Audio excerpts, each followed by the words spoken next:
అది అంగలగుదురు. అయితే మా పాపకి ఇప్పుడు 8 మంత్స్ టైంలో సిజరింగ్ జరిగింది. ఈ క్రమంలో ఎప్పుడైతే డెలివరీ అయ్యారో బేబీ సీరియస్‌గా కండిషన్ బాగాలేదు.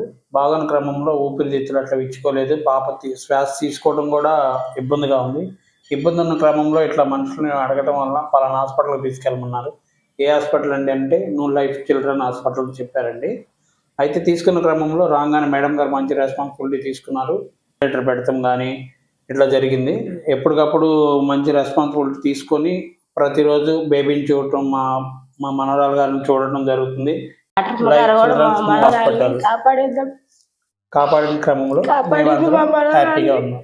అందరికి మేము ఉన్నన్నాళ్ళు గుర్తు పెట్టుకొని మర్చిపోకుండా ఈ హాస్పిటల్ని, మేడం గారిని, సార్ని, సిస్టర్ని అందరినీ మేము ఉన్నన్నాళ్ళు గుర్తు పెట్టుకొని మర్చిపోకుండా ఉంటామమ్మా.